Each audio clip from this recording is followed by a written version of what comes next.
Appreciate you guys checking out another video. Today we'll be checking out the Smartish Wallet Slayer. Smartish being the company, Wallet Slayer being the case.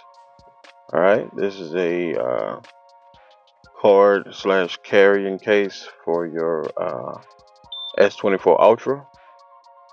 Alright, just browsing around on Amazon and came across it. Thought I'd check them out. I'll drop the link below. You'll see that they have different colors and variations of this case. Alright.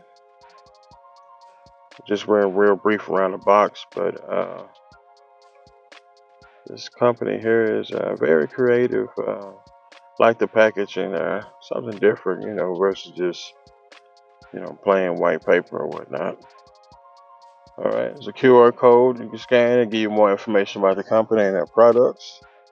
Real quick around the inside of the case. You can see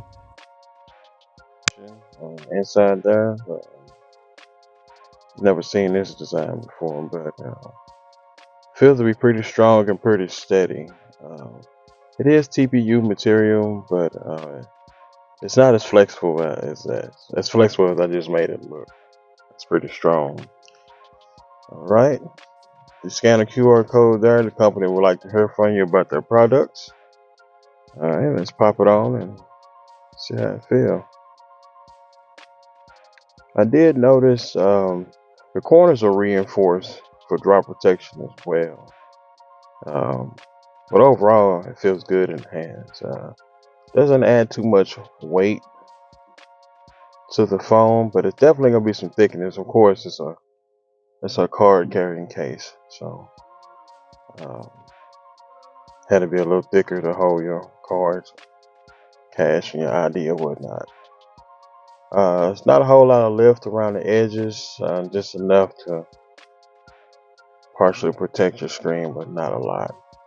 As you can see, the cutouts are wide open. That's your charging port, the S Pen, the volume rocker, and a power button, and your speaker on top. Alright, let's give it a test and see how many cards we can get in here comfortably. I know a lot of y'all just stuff them in there and your phone has a knot in it, but we're going to see how many we can hold comfortably. Alright, so I have 4 cards here. Let's see. And you don't have to do 4 cards. It can be a card, ID, and some folded cash or whatnot. Alright. Let's do a shake test, see if they slip out at all. And I'm shaking hard as I can without dropping the phone, but those cards ain't going nowhere. Alright, it takes a little bit of force to get them out too. Nothing too crazy, but just enough so you don't have to worry about your cards slipping out. But overall, I really like it. I think it's a good find. There are some cheaper cases, wallet cases out there, but I think this is the best one on the market.